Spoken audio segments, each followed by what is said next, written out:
Hello வணக்கம்ங்க. இன்றைக்கி நான் உங்களுக்கு கண்டங்கத்திரின்ற ஒரு பிளான்ட்டோட செடி அந்த காய் பற்றின டீட்டெயில் தான் சொல்ல போகிறேன். இங்கே பாருங்கள். ஸோ கண்டங்கத்திரி எதுக்கு யூஸ் ஆகுது அப்படின்னா, சளி, இருமல் இருக்குல்ல, கபம், இது மாதிரி இந்த நுரையீரல் பிரச்சனைகளுக்கெல்லாம் இந்த செடியோட காய், இலை, வேர் எல்லாமே யூஸ் ஆகுதுங்க.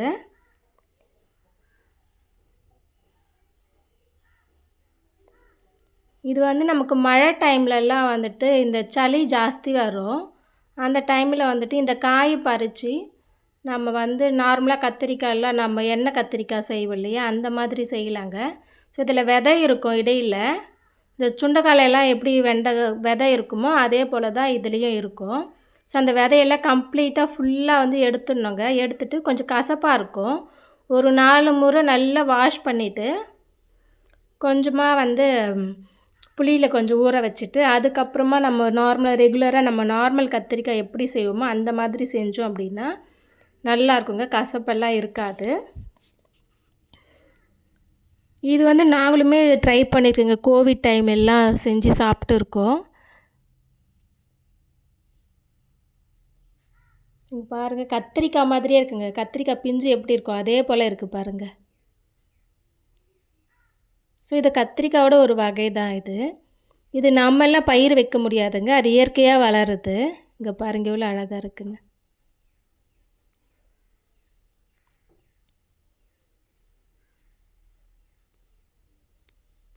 இது மட்டும் சளிக்கு மட்டும் இல்லைங்க. பல் கூச்சம் அது மாதிரி இருக்கு இல்லையா, ஸோ அதுக்கெல்லாம் பல் வலிக்கிறது அதுக்கெல்லாம் கூட இதை சாப்பிடலாம்.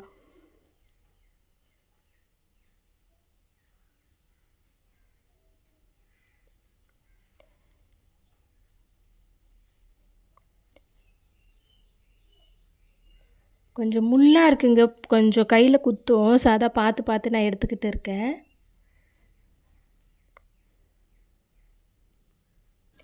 இது சாப்பிட்டோம் அப்படின்னா சிறுநீரக கற்கள் கூட கரையுன்னு சொல்கிறாங்க. நான் அது தெரியல எனக்கு எவ்வளோ கன்ஃபார்மான்னு சொல்லிட்டு.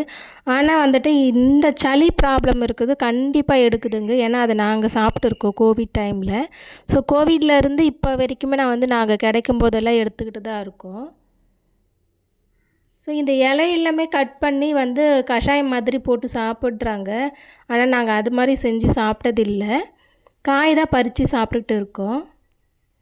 ஸோ கண்டங்கத்திரியிலே 2 வகை இருக்குங்க. இது செடி வகை, இன்னொன்று கொடி வகை இருக்குது.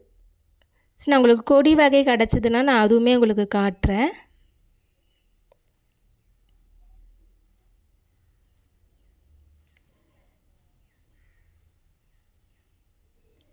இது ரத்த அழுத்தம் இருக்கிறது கூட இது சரி பண்ணுன்னு சொல்கிறாங்க. அப்புறம் வயிறு சம்மந்தப்பட்ட பிரச்சனைகள்லாம் சரி பண்ணுன்னு சொல்கிறாங்க. சிறுநீரக பிரச்சனை இது மாதிரி நிறைய விஷயத்துக்கு இது யூஸ் ஆகுதுங்க. நமக்கு நார்மலாக கண்டங்கத்திரி நாம் சளிக்கு மட்டும்தான் கிடைக்கும், சரி பண்ணணுன்னு நம்ம நினச்சிட்டு இருக்கோம். நிறைய பெனிஃபிட் இருக்குது. இங்கே பாருங்கள், பழம் பாருங்கள், அப்படி தான் இருக்கும். அழகாக ஒரு எல்லோ கலரில் இருக்குது பாருங்களேன், லெமன் மாதிரி. ஸோ இந்த மாதிரி உங்களுக்கு பழம் சப்போஸ் கிடைக்குதுன்னா வேஸ்ட் பண்ண வேண்டாங்க. எடுத்துகிட்டு நான் சொன்ன மாதிரி கட் பண்ணி அந்த விதையெல்லாம் எடுத்துகிட்டு நல்லா 2-3 வாட்டி வாஷ் பண்ணிவிட்டு நம்ம வெயிலில் காய வச்சுக்கலாங்க. வெயிலில் காய வச்சு வத்தலாகவும் நம்ம கஷாயம் போடுற மாதிரி போட்டுக்கலாம். அப்படி இல்லைன்னா காய வச்சு பவுடர் பண்ணிவிட்டு ஒரு 1/4 ஸ்பூன் போல் நம்ம போட்டு ஒரு ஆளுக்கு வேணும் அப்படின்னா நல்லா அது கூட மிளகு, சீரகம், இஞ்சியெல்லாம் போட்டு கொதிக்க வச்சுட்டு நம்ம கஷாயம் மாதிரியும் குடிக்கலாம். ஸோ அதுவுமே நமக்கு நல்ல பலன் கொடுக்கும்.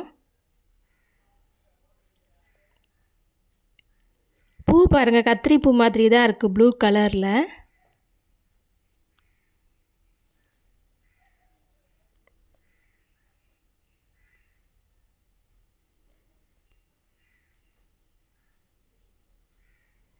ஆனால் இது கொஞ்சம் ஹீட்டுங்க. இப்போ உங்களுக்கு ஹீட் உடம்பு அப்படின்னா அவங்க கொஞ்சம் அப்படி ஒரு மந்த்லி ஒன்ஸ் கூட எடுத்துக்கலாம்.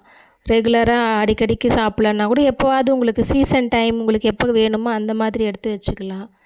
ஸோ உங்களுக்கு இந்த மாதிரி காயாக கிடச்சிதுன்னா கூட நீங்கள் வத்தல் போட்டு வச்சுக்கலாங்க. வத்தல் போட்டு வச்சுட்டா நம்ம எப்போ வேணுமோ அப்போ யூஸ் பண்ணிக்கலாங்க.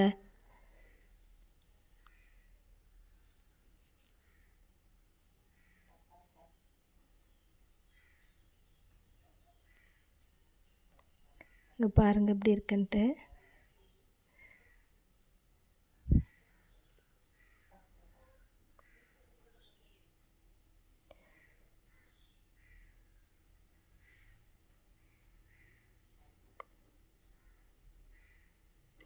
இது வந்து ஆஸ்துமா இருக்கிறவங்க கூட எடுத்துக்கலாங்க. ஸோ இது வந்து சைடு எஃபெக்ட் வந்து நமக்கு பெருசாக எதுவுமே வராதுங்க.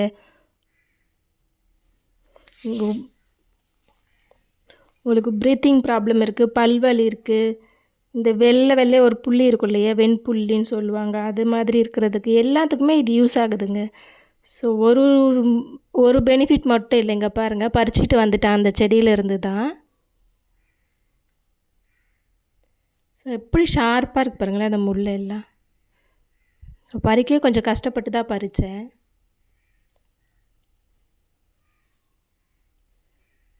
நார்மலாக நம்ம கத்திரிக்காய் கட் பண்ணும்போது அந்த ஸ்டார்டிங்கில் அந்த காம்பெல்லாம் கட் பண்ணிவிடல, அந்த மாதிரி கட் பண்ணிவிடுங்க.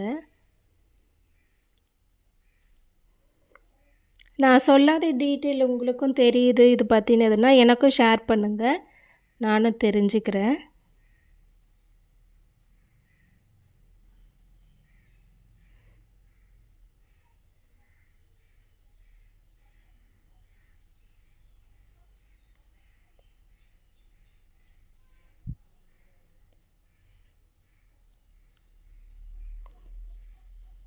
இந்த வெண்புள்ளி சொன்னேன் இல்லையா, அது வந்துட்டு நமக்கு இந்த கண்டங்கத்திரியோட பழம் இருக்குல்ல, அந்த பழத்தோட கொஞ்சம் நமக்கு தேங்காய் எண்ணெய் இல்லைன்னா நல்லெண்ணெய் சேர்த்து காய்ச்சி அது மேலே தடவிட்டு வந்தால் சரியாயிடும்னு சொல்கிறாங்க.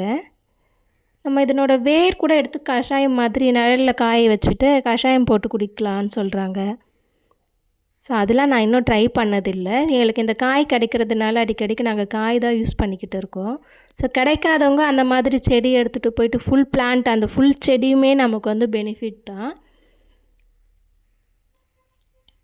ஸோ நம்ம எதுக்கு அந்த செடியை பிடுங்கி வேஸ்ட் பண்ணணும், நமக்கு காய் கொடுத்துட்டே இருக்குன்றதுனால நாங்கள் அதை யாரும் பிடுங்கிறது இல்லை.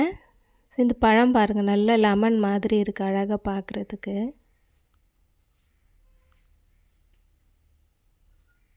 ஸோ ஆல்ரெடி கொஞ்சம் காய் பறித்து வச்சுருக்கோங்க. ஸோ அதை நான் உங்களுக்கு இன்னும் காட்டில் உள்ளே வச்சுருக்கேன், ஃப்ரிட்ஜில் இருக்கிறதுனால எடுத்துகிட்டு வரல. ஸோ இது கொஞ்சம் இருக்குது. இது கட் பண்ணி அந்த விதையெல்லாம் எடுக்கிறதுக்கே கொஞ்சம் டைம் ஆகுங்க, க்ளீன் பண்ணுறதுக்கு தான். சமைக்கிறதுக்கு இது வந்து ஒரு எப்படி சொல்கிறது, நம்ம காளான் மாதிரி 2 நிமிஷத்துலேயே இது வந்து குக் ஆகிடும். பெருசாலாம் டைம் எல்லாம் எடுக்காது, கத்திரிக்காய்க்கெலாம் ஆகிற மாதிரி இது ஆகாது. இப்போ நம்ம இந்த குடமிளகாலாம் எண்ணெயில் போட்டு வதக்கும் போது எப்படி சீக்கிரம் 2 நிமிஷத்தில் குக் ஆகிடல, அந்த மாதிரி தான் இதுவுமே ஆகும். பட் க்ளீன் பண்ணுறதுக்கு தாங்க கொஞ்சம் டைம் எடுக்கும்.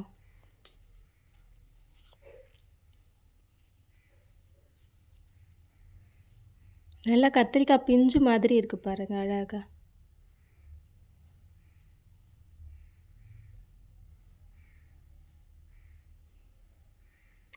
நீங்கள் இந்த போல் செஞ்சு சாப்பிட்டுருக்கீங்கன்னா நான் சொல்கிற மாதிரி எண்ணெய் கத்திரிக்காய் போல் செய்யாமல் வேறு எந்த மாதிரி செஞ்சு சாப்பிட்டா நல்லாயிருக்குன்னு நீங்கள் ட்ரை பண்ணியிருந்தீங்கன்னா எனக்கு சொல்லுங்கள், நாங்களும் ட்ரை பண்ணுறோம்.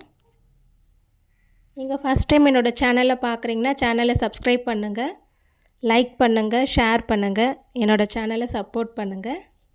இந்த போல் இயற்கை உணவை சாப்பிடுங்க, ஹெல்த்தியாக இருங்க. டேக் கேருங்க, பாய்.